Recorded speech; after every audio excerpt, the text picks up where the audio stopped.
예수 십자가의 공로 힘입어 그 활 아래 엎드려 찾는 것만은 주의 영이 함께하니라. 성령이 계시네 할렐루야 함께하시네.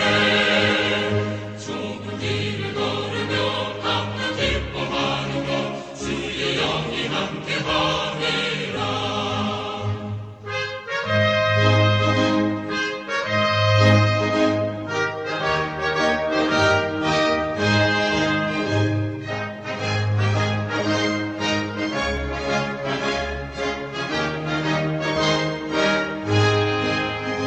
나와 동행하시고 모든 염려하시니 나는 숲의 새와 같이 기쁘다. 내가 기쁜 마음으로 주의 뜻을 행하는 주의 영이 함께함이라. 성령이 계시네 할렐루야 함께하시네. 좁은 길을 걸으며 감난 기뻐하는 것 주의 영이 함께함이라. 세상 모든 정욕과 나의 모든 욕망은 십자가의 힘이 몫을 받았네. 모든 밤이 지나고 무거운 짐 벗으니 주의 영이 함께함이라. 성령이 계시네 할렐루야 함께하시네. 좁은 길을 걸으며 감난 기뻐하는 것 주의 영이 함께함이라.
사랑하는 우리 중앙교회 시부 여러분, 주님의 이름으로 또 문안 인사드립니다.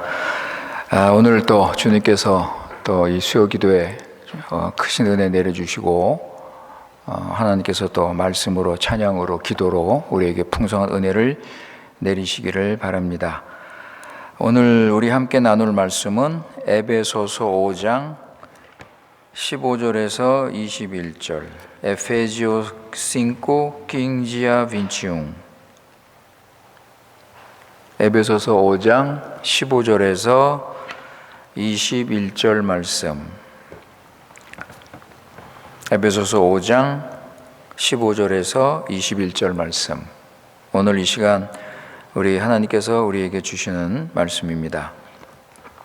그런즉 너희가 어떻게 행할지를 자세히 주의하여 지혜 없는 자같이 하지 말고 오직 지혜 있는 자같이 하여 세월을 아끼라. 때가 악하니라. 그러므로 어리석은 자가 되지 말고 오직 주의 뜻이 무엇인가 이해하라.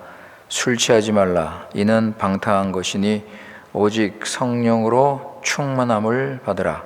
시와 찬송과 신령한 노래들로 서로 화답하며 너희의 마음으로 주께 노래하며 찬송하며 범사의 우리 주 예수 그리스도의 이름으로 항상 아버지 하나님께 감사하며 그리스도를 경외함으로 피차 복종하라. 아멘. 우리 이 시간 다 같이 함께 우리 기도하시겠습니다. 지극히 높으신 거룩하신 우리 여호와 하나님 아버지, 오직 하나님께만 찬송과 영광과 경배를 돌리옵나이다. 우리 교회 식구들 오늘 수요 기도회를 맞이해서 하나님 앞에 나와 하나님께 찬양하며 기도하며 말씀을 듣는 귀한 시간 주신 아버지, 그 은혜를 감사합니다. 아버지 하나님, 우리 주님 예수님께서 이 땅에 오셔서 고난과 죽음, 부활로 얻은 이 죄사함과 영생을 맛보며 하나님 나라 풍성함을 누릴 수 있도록 그 은혜 감격하는 시간 될 수 있도록 인도하여 주시옵소서. 이 시간 살아계신 하나님을 만나고 하나님의 구원의 영광을 믿음으로 바라보며 하나님 아는 지식에서 자라날 수 있도록 풍성한 은혜를 베풀어 주시옵소서. 아버지 하나님, 또 지난 3일 동안도 신실하신 사랑으로 우리를 지켜주셔서 우리가 어디서 무엇하든지 함께 하시고 보호하시고 인도하신 우리 하나님 아버지께 다시 한번 감사드립니다. 아버지 하나님, 우리가 사는 이 시대, 이 마지막 때를 우리가 맞이해서 여러 가지 어려움과 고난과 시험이 있을지라도 아버지, 우리는 믿음에 굳게 서서 포기하지 말고 오직 주님만 의지하고 구원의 확신을 가지고 주님을 따라가게 하시고 우리에게 맡겨주신 이 교회를 주님의 뜻대로 세워갈 수 있도록 인도하여 주시옵소서. 아버지 하나님, 주님의 이 구원의 풍성함과 능력에도 불구하고 우리는 참으로 연약하고 부족해서 자기 중심으로 살며 두 주인을 섬기며 옛사람을 따라 살 수 있사오니 아버지 하나님, 우리는 예수 그리스도의 십자가를 붙잡고 구원의 능력으로 죄를 벗어버리고 성령 인도 따라서 성령 충만함으로 새 사람으로 살아갈 수 있도록 인도하여 주시옵소서. 아버지 하나님, 우리 주위에서 일하는 일들을 우리가 보면서 의로우신 하나님의 심판을 받고 있는 세상에는 어떤 구원의 소망이 없음을 우리가 알고 세상을 따르지 않고 하나님 나라를 힘있게 세우며 하나님 아는 지식에서 자라며 하나님의 주신 그 사명을 감당할 수 있도록 은혜를 내려 주시옵소서. 아버지 하나님, 아직도 코로나 상황 때문에 여러 가지 이유로 어려움을 당하는 우리 교회 식구들 주님께서 함께하여 주시고 주의 주신 그 생명의 말씀, 약속의 말씀으로 위로와 소망을 가지고 주님만 의지하며 하늘의 소망을 두고 살게 하여 주시고 이 땅에서 아버지 하나님, 주님 의지하고 성령의 인도를 받아 피할 길을 열어주셔서 위기를 주 안에서 해결할 수 있도록 은혜를 베풀어 주시옵소서. 우리 교회를 지켜주시고 우리 교회를 사랑하는 마음 변치 않게 하시고 성령 충만함으로 사탄의 유혹과 속임수에 넘어가지 않도록 주님께서 지켜주시옵소서. 아버지 하나님, 주님이 주시는 말씀을 다시 한번 듣습니다. 하나님 말씀을 생명의 말씀으로 믿고 듣고 깨닫고 열매를 풍성하게 맺게 하셔서 우리 믿음이 자라고 구원의 확신을 가지고 성령의 능력을 맛보며 영원한 소망을 가지고 살아갈 수 있도록 하나님께서 풍성한 은혜를 내려 주시옵소서. 우리 구주 예수님의 이름으로 기도드리옵나이다. 아멘.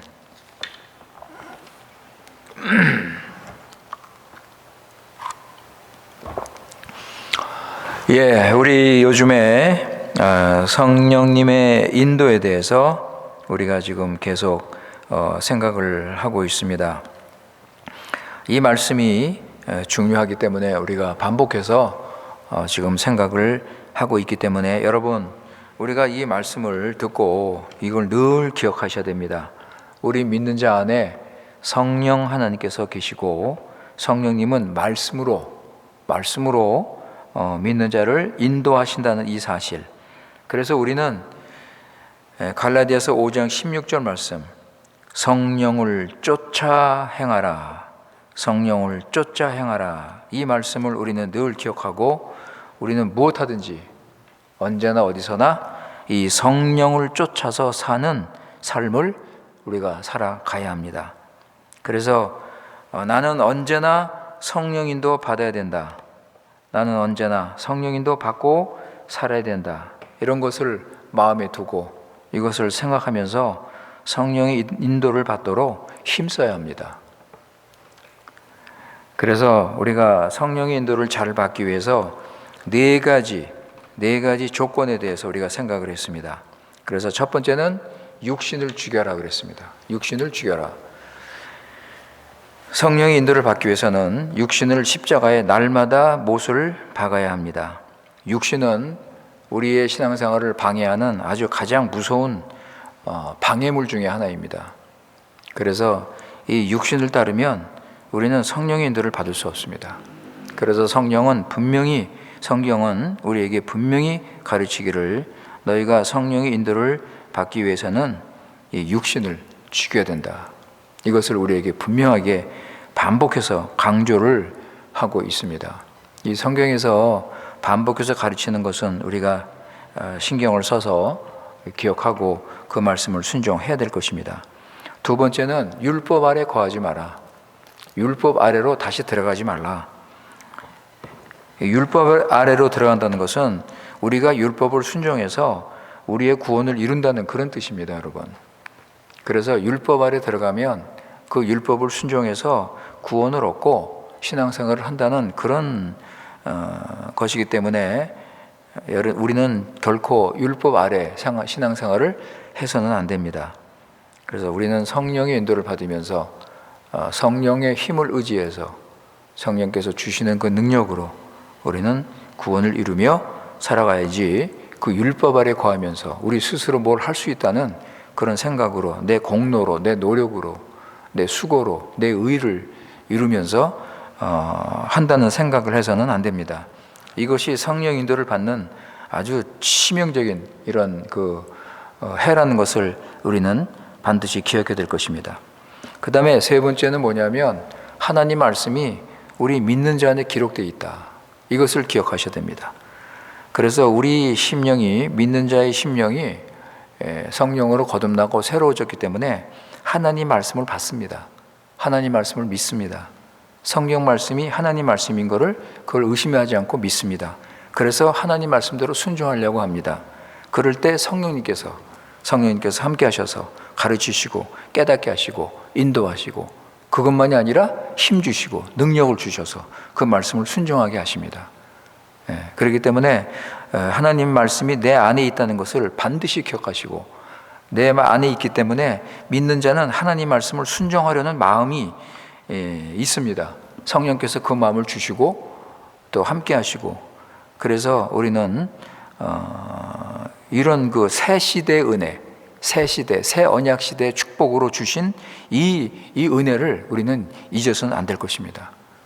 그래서 하나님 말씀이 우리 안에, 하나님의 법이 우리 안에 기록되어 있고 우리 마음에 기록되어 있기 때문에 우리는 얼마든지 하나님 말씀을 순종할 수 있습니다. 그래서 성령님께서 우리를 도우실 때, 우리와 함께 하시고 우리를 인도하시고 깨닫게 하실 때 거부하지 말고 그걸 부인하지 말고 우리는 순종해야 될 것입니다. 그리고 마지막 네 번째가 뭐냐면 하나님 나라가 왔다. 우리는 하나님 나라 백성이라는 것을 기억하셔야 합니다. 왜냐하면 하나님 나라의 생활 원리는 뭐예요? 말씀 순종이죠. 그죠? 왕 대신 하나님을 순종하는 것.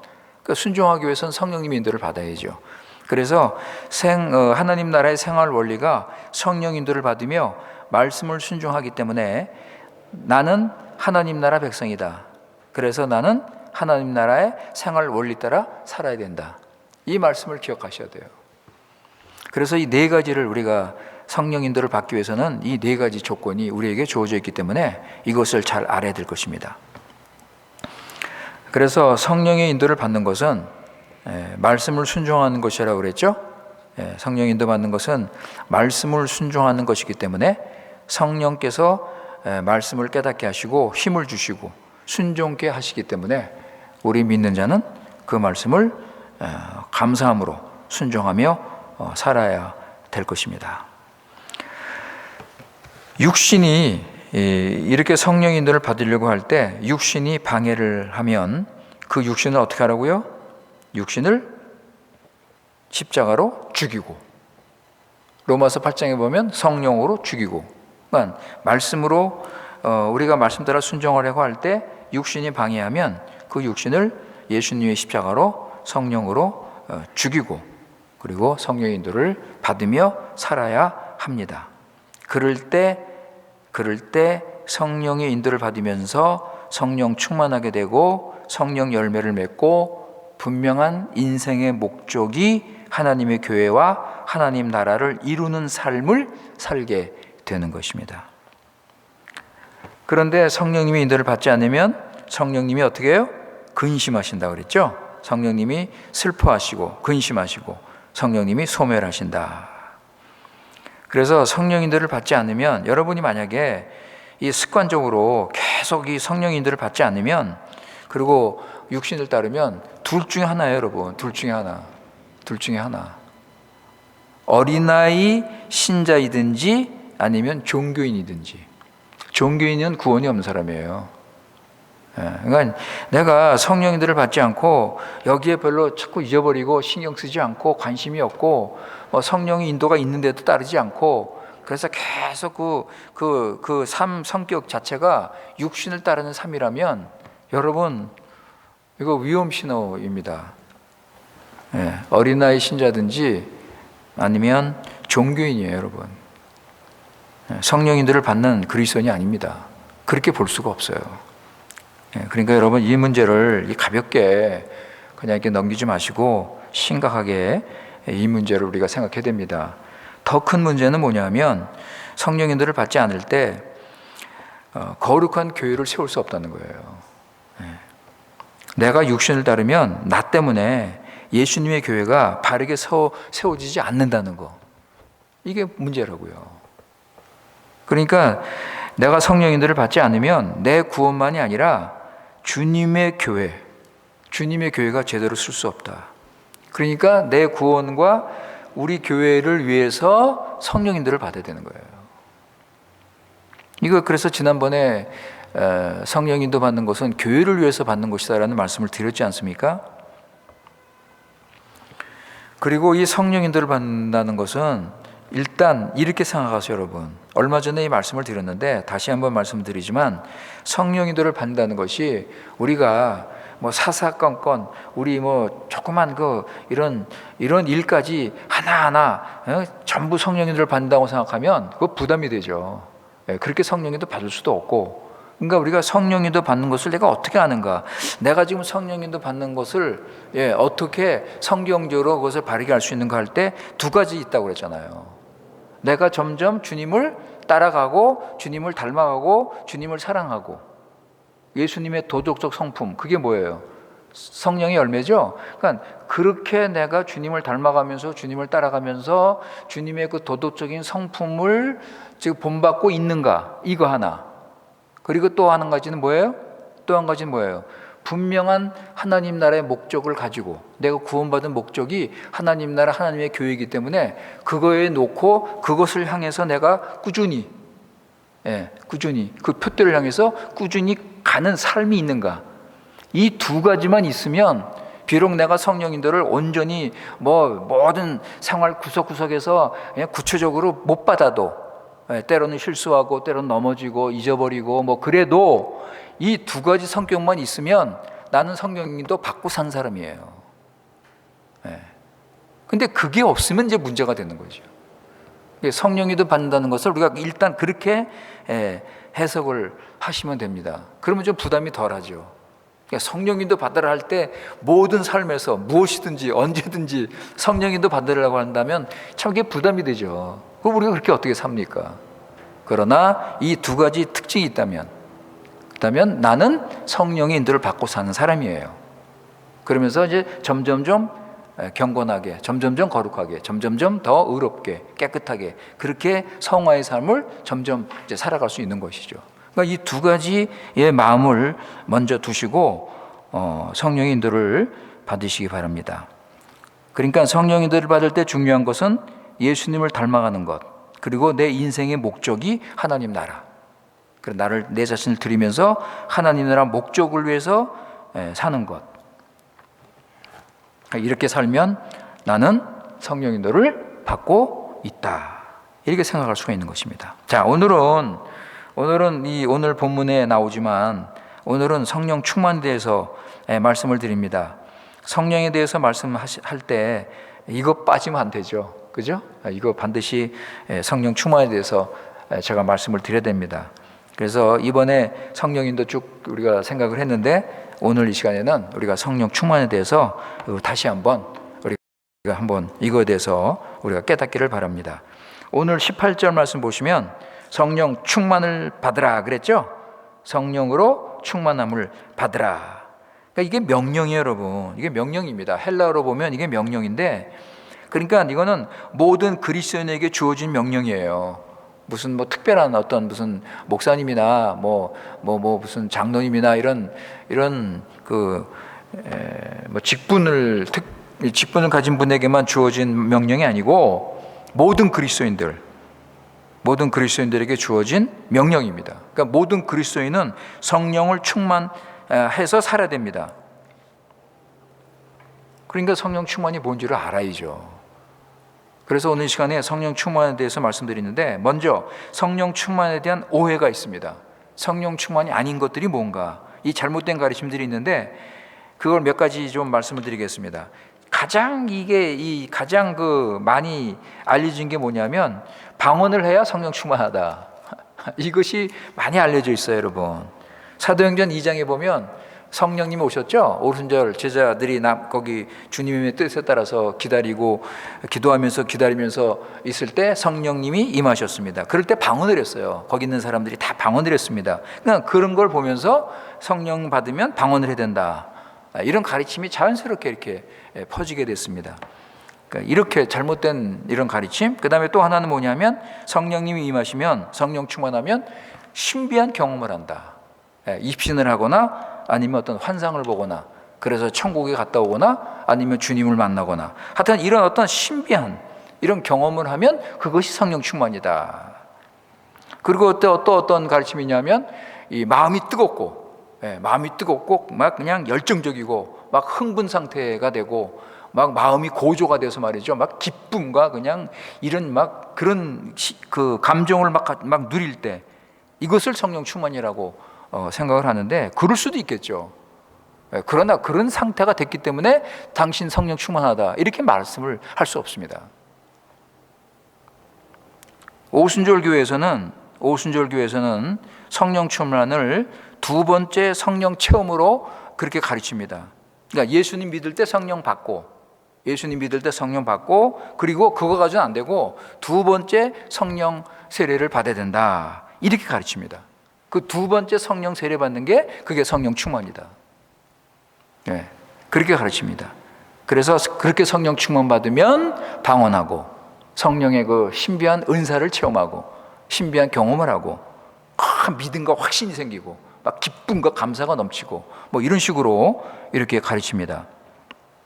그래서 좀 더 극단적인 교회는 두 번째 성령 세례가 없으면 구원이 없다 이렇게 가르치는 교회도 있고, 또 그거보다 조금 한 단계 낮춰서 성령 충만 받지 않으면 교인들이 힘이 없다, 미지근하고 전도도 안 하고 그 구원의 확신과 기쁨도 없고 이런 신자들, 이런 교인들로 이런 신자의 삶을 산다 이렇게 얘기를 합니다. 그리고 아까도 말씀드렸지만 두 번째 성령 세례 받으면 방언을 한다. 방언을 해야 성령 충만을 인정합니다.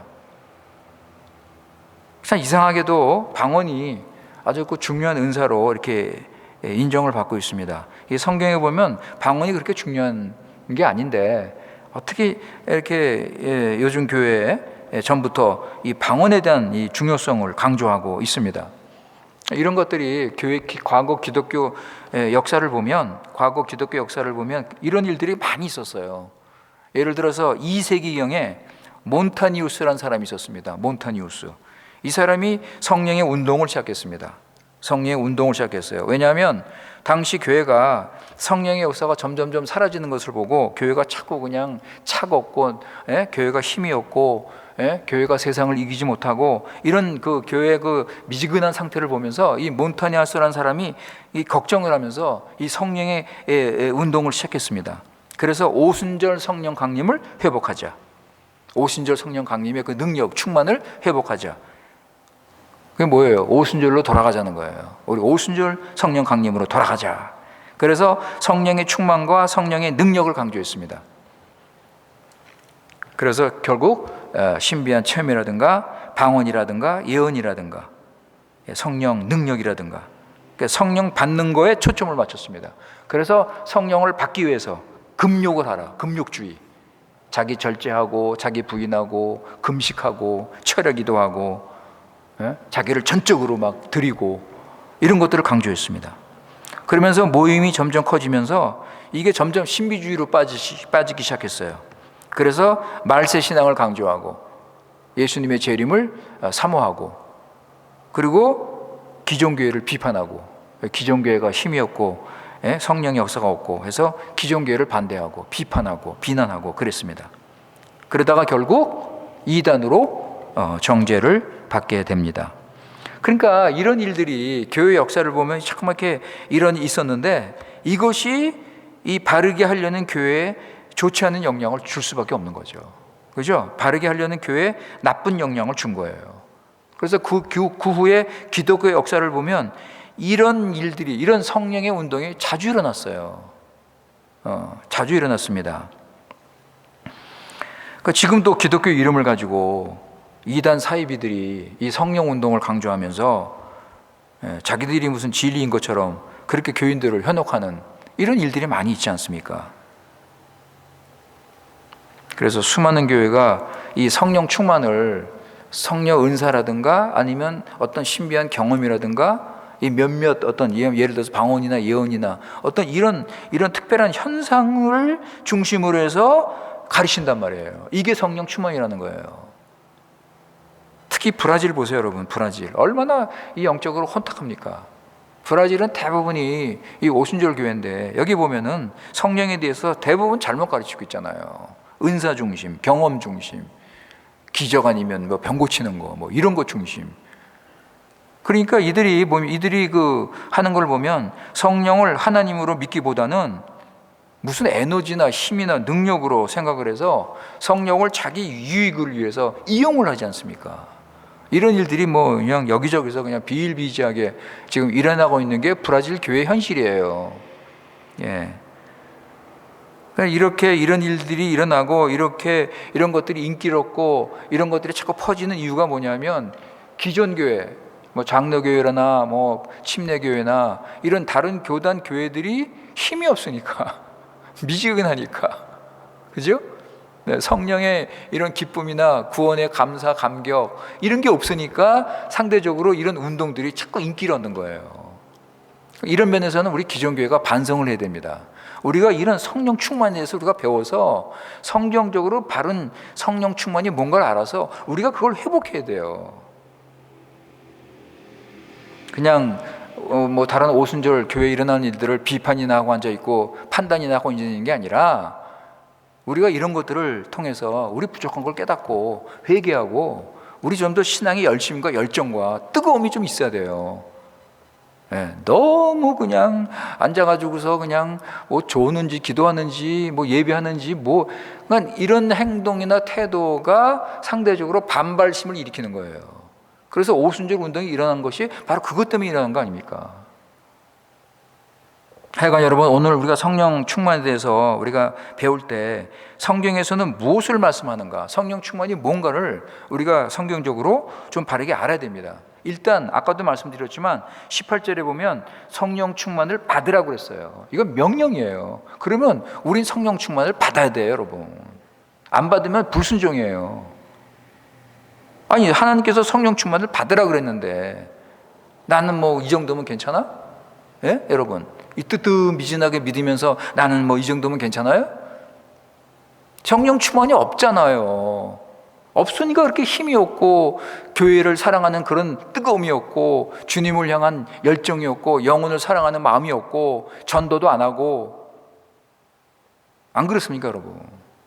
그러니까 성령 충만을 받으라. 그러니까 모든 그리스도인은 성령 충만을 받아야 돼요. 이게 하나님의 뜻이에요.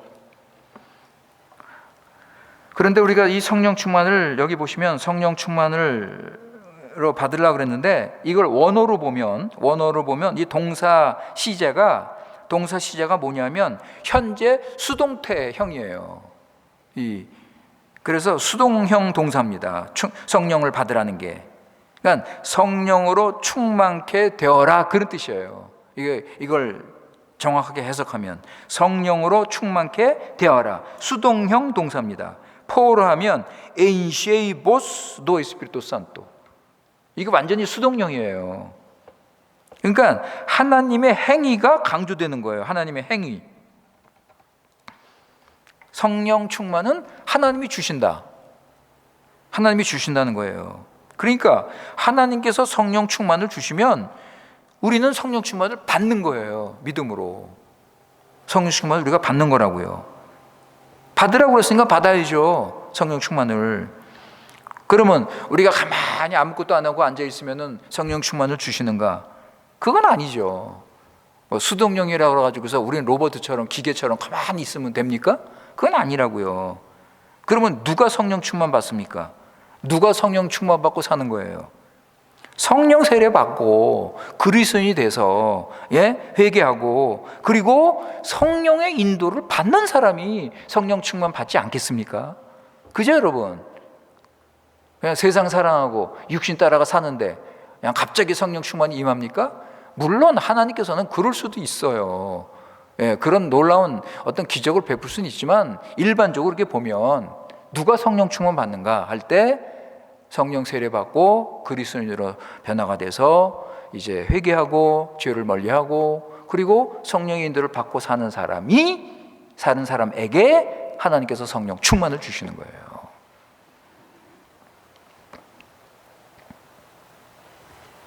그러니까 이렇게 성령 인도를 받으면서 성령 충만 받으라고 여기 명령하셨으니까, 말씀이 있으니까 그 성령 충만을 위해서 사모하고 기도하고, 주님 저 성령 충만하고 싶습니다, 성령 충만 주십시오, 이렇게 사모하고 기도하는 자에게 하나님께서 성령 충만을 주시는 거예요 여러분. 그래서 17절에 보세요 여러분. 오늘 말씀 17절에 보면 주의 뜻이 무엇인가 이해하라, 그죠? 15절에 보면 어떻게 행할지 자세히 주의하라 그랬어요, 그죠? 그리고 17절에 보면 주의 뜻이 무엇인지 알아라, 주의 뜻이 무엇인지 알고 찾으라, 그죠? 주의 뜻을 알고 이해하고 구하고 그리고 하나님의 뜻을 알고 순종하는 자, 성령 인도하신 대로 순종하면 하나님께서 성령을 충만케 하시는 겁니다. 그리고 이 성령 충만 받으라게 아까 현재형이라고 그랬어요. 현재형, 그죠? 현재형으로 이렇게 말씀했는데 헬라어에서 현재형은 계속적인 의미를 가지고 있습니다. 계속적으로 성령 충만 받으라. 계속적인 동작을 의미하는데 계속 성령 충만 받아라. 한 번 받고 끝나는 게 아니라 계속해서 성령 충만을 받아라. 헬라어 현재형의 의미가 그렇습니다. 그냥 한 번 받았다고 그래서 그냥 저절로 계속해서 받아지는 게 아니라 한 번 받고 성령님도 받으면서 계속 주께 구하고 거룩하게 살면서 성령 충만한 삶을 살면서 계속 성령 충만을 받는 것입니다. 그렇기 때문에 성령 충만은 일시적인 감정이라든가 분위기 따라서 막 떠들고 그런 어떤 감정이 고조돼 가지고서 열정적으로 그냥 흥분해 가지고서 무슨 그게 아니에요 여러분. 그런 일시적인 어떤 현상이 아니고 지속적으로 계속되는 거예요. 계속. 그래서 성령 충만 받으면 여러분 잘 들으세요. 성령 충만 받으면 죄를 미워합니다. 죄를 미워하고 죄를 버리고 죄와 싸우고 거룩한 삶을 살고자 합니다.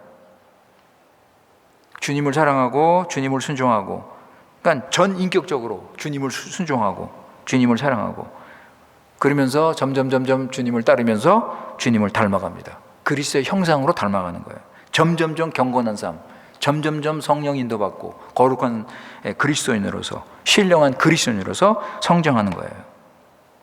비록 내가 방언은 못해도 여러분 내가 비록 방언은 못해도 어떤 특별한 체험을 하고 무슨 신비한 무슨 어떤 그런 건 없어도 성령의 기쁨이 있고 감사가 있고 주님을 사랑하고 주님의 교회를 사랑하고 이 교회를 섬기고 그리스도의 증인으로 살아가는 거예요, 여러분.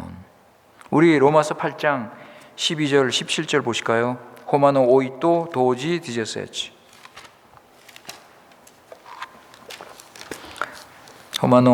로마서 8장 12절에서 17절 말씀. 자, 우리 이 말씀 한번 읽어보시면서 우리가 성령 충만한 삶이 뭔지를 우리가 조금 배울 수 있습니다. 그러므로 형제들아 우리가 빚진 자로되 육신에게 져서 육신대로 살 것이 아니니라. 너희가 육신대로 살면 반드시 죽을 것이로되 영으로서 몸의 행실을 죽이면 살리니 무릇 하나님의 영으로 인도함을 받는 사람은 곧 하나님의 아들이라. 너희는 다시 무서워하는 종의 영을 받지 아니하고 양자의 영을 받았으므로 우리가 아빠 아버지라 부르짖느니라. 성령이 친히 우리의 영과 더불어 우리가 하나님의 자녀인 것을 증언하시나니 자녀이면 또한 상속자 곧 하나님의 상속자여 그리스도와 함께한 상속자니 우리가 그와 함께 영광을 받기 위하여 고난도 함께 받아야 할 것이니라. 여러분 성령 충만하면 어떻게 살아요? 어떻게 삽니까 여러분? 여기 보세요. 오늘 말씀 성령으로 몸의 행실을 죽인다고 그랬어요. 그죠? 13절에 몸의 행실을 죽이고 성령의 인도를 받고 14절에 그리고 15절에 보면 성령 인도 받으면서 아버지라 하나님께 나가서 부르짖고 이렇게 풍성한 교제를 나누고 그리고 16절에는요 성령께서 하나님의 자녀인 것을 증거하시고 확인하여 주시고 여러분 성령께서 내가 하나님의 자녀인 것을 증거하신다고요. 확신을 주신다고요. 이게 성령 충만한 삶이에요 여러분. 그리고 또 하나님의 후사로서 하나님의 상속자로서 이제 하나님이 주시는 그 하나님 나라의 유업을 받는 그 소망을 가지고 사는 거예요. 이게 성령 충만한 거예요 여러분. 무슨 성령 충만하다 가지고서 무슨 대단한 무슨 능력을 가지고 무슨 특별한 경험을 하고 이게 아니라 물론 그것도 하나님의 허락하시면 있겠지만은 성경에서 말씀하는 거는 그게 아니라 우리의 삶. 여러분 우리의 삶 성령 충만은요 내가 인격적으로 변화가 돼서 인격적으로 내가 변화가 되고 지적으로 깨달아서 귀신에 홀린 것처럼 말이죠. 성령 충만하니까 그냥 자기 이성은 없어지고 귀신에 홀린 듯이 그저 따라다니면서 이상한 짓 하고 무슨 이상한 말하고 그게 아니라 성령 충만하면 지적으로 내가 분명히 그 말씀을 깨닫고 이성적으로 내가 뭘 하는지를 알고 그러면서 인격적인 활동하는 게 그게 성령 충만이에요 여러분.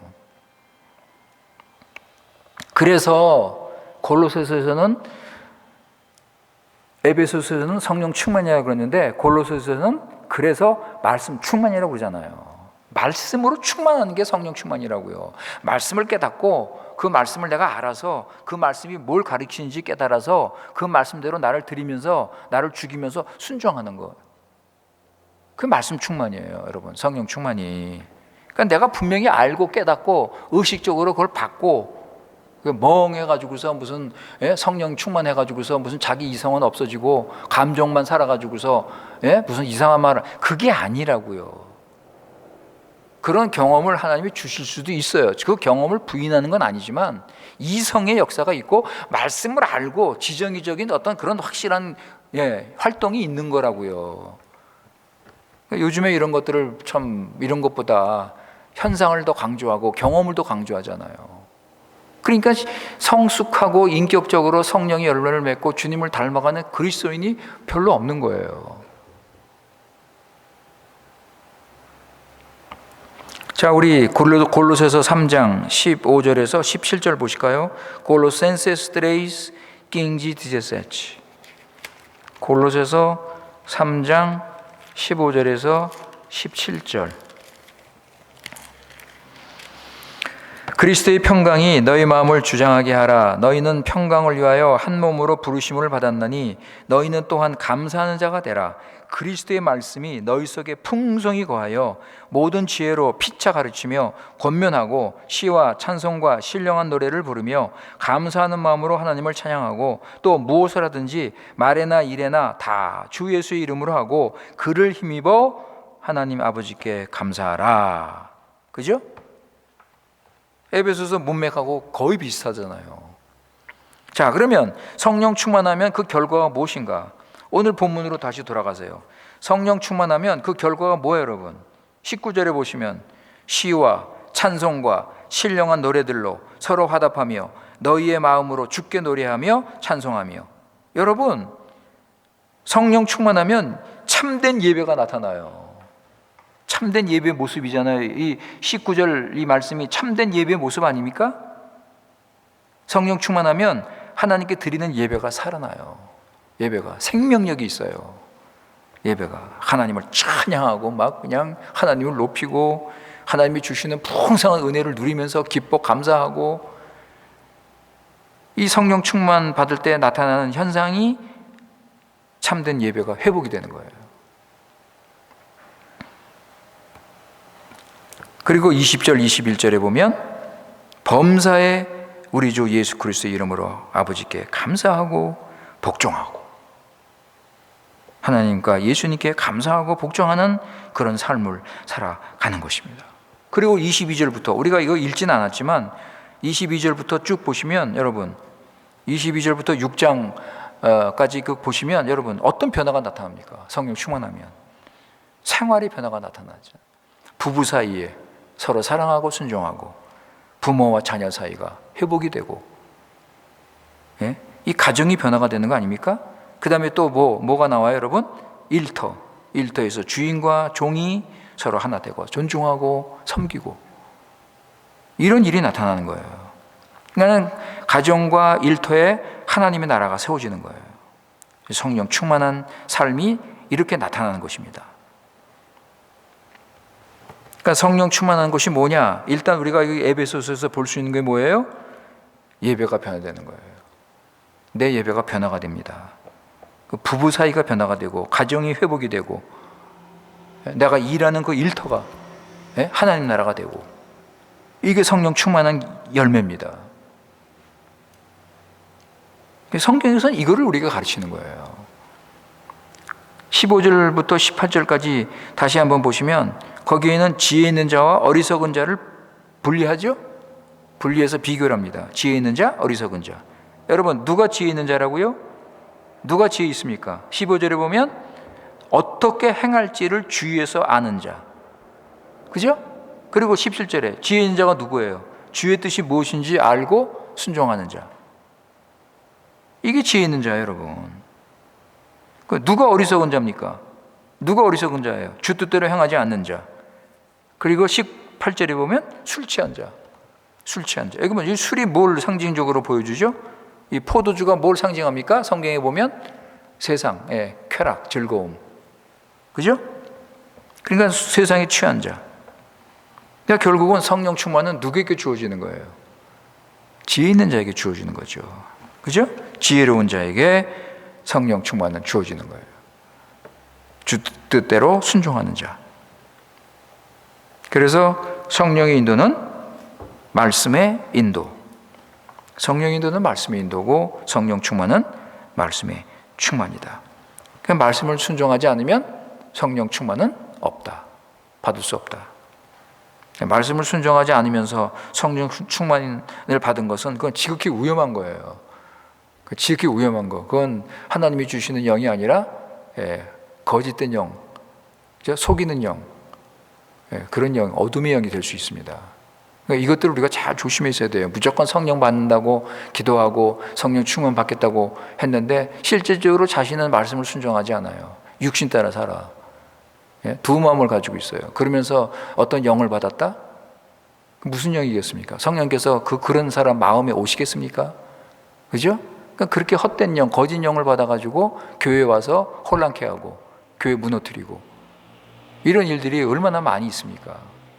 분별이 없는 사람들이 이런 영을 받아가지고 이런 교회에 부작용이 일어나는 일들이 얼마나 많이 있습니까? 그러니까 어리석은 자, 순종하지 않는 자, 세상에 취한 자, 세상을 따라가는 자는 성령 충만 받을 수 없습니다. 하나님께서 성령 충만케 하지 않습니다. 그래서 골로새서 3장 아까 우리 읽었지만은 성령 충만이 뭐예요? 그리스도 충만이에요. 그리스도의 평강이 넘친다고 그랬어요. 그리스도의 평강이 넘친다. 그리고 말씀 충만이다.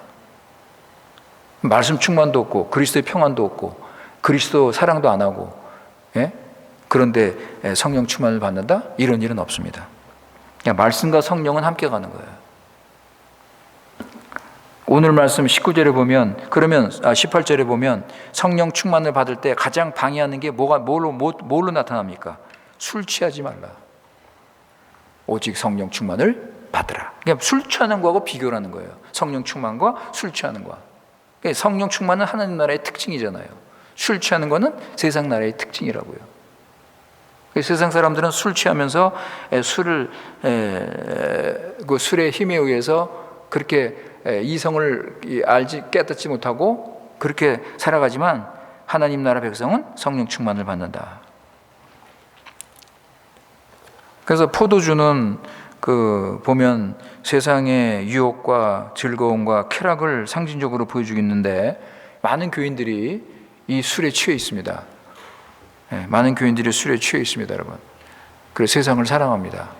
성경은 우리에게 분명히 가르쳐 줍니다. 요한일서 2장 15절 보세요. 프리메로 종 도이스 킹지. 요한일서 2장 15절. 뭐죠, 여러분? 이 세상이나 세상에 있는 것들을 사랑하지 말라. 누구든지 세상을 사랑하면 아버지의 사랑이 그 안에 있지 않다 그랬습니다. 세상을 따르면 하나님을 사랑하는 마음이 없습니다. 하나님을 사랑하지 않습니다. 하나님과 교제할 수 없습니다. 아까 우리 로마서 8장에서 읽은 말씀과 정반대입니다. 그죠? 하나님의 영으로 인도받는 자가 하나님의 아들이고 아바 아버지라 부르면서 하나님과 풍성한 교제를 나누고 하나님이 주신 그 유업을 소망으로 삼고 하나님의 자녀의 기쁨을 누리고, 그죠? 그런데 그게 없는 거예요. 하나님 사랑이 없어요. 왜? 세상을 사랑하니까, 세상에 취해 있으니까, 세상을 따라가니까.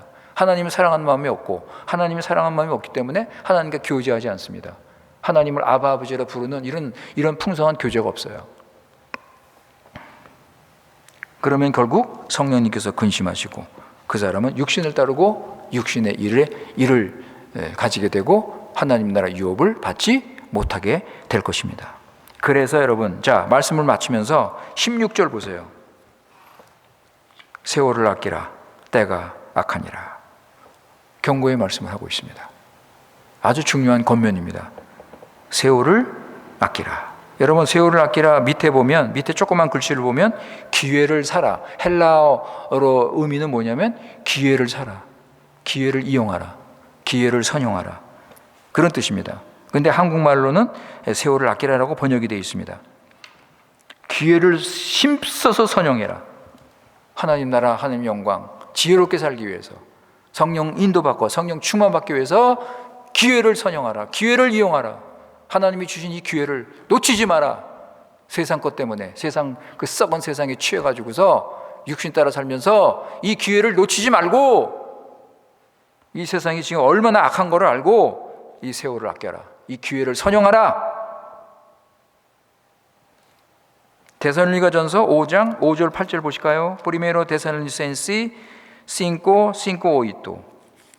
데살로니가전서 5장 5절 8절. 자, 우리가 기회를 선용할 때 우리가 어떻게 해야 되겠는가? 여기서 잠깐 우리가 배울 수 있습니다. 5절에 보면 너희는 다 빛의 아들이요 낮의 아들이라. 우리가 밤이나 어둠에 속하지 아니하나니 그러므로 우리는 다른 이들과 같이 자지 말고 오직 깨어 정신을 차릴지라. 자는 자들은 밤에 자고 취한 자들은 밤에 취하되 우리는 낮에 속하였으니 정신을 차리고 믿음과 사랑에 호신경을 붙이고 구원의 소망에 투구를 쓰자. 정신 차리고 깨어서 빛의 아들, 낮의 아들로서 성령 인도 받고 성령 충만해라. 사랑하는 성도 여러분, 시간이 지금 무섭게 빨리 지나가고 있습니다. 벌써 금년 7월. 이제 금년도 조금 있으면 다 지나가요, 여러분. 이렇게 빨리 지나가는 시간 속에서 우리는 하나님 나라 시간에 맞추어 사시기 바랍니다. 하나님 나라 시간에 맞추어 사세요. 마지막 때 주님이 오신다. 이거 하나님 나라 시간표잖아요. 하나님 나라 시간표잖아요. 이게 마지막 주님이 오신다. 그렇다면 우리 이때 이럴 때 우리는 어떻게 살아야 되는가? 가장 안전한 길이 뭔가? 주님이 원하시는 길이 뭔가? 가장 복되고 구원받는 길이 뭔가? 뭐예요, 여러분? 성령의 인도를 받으라. 성령 충만하라. 여호와는 나의 목자시니 내게 부족함이 없으리로다. 하나님을 목자로 모시고 살아라. 선한 목자 되신 예수님을 따라서 살아라.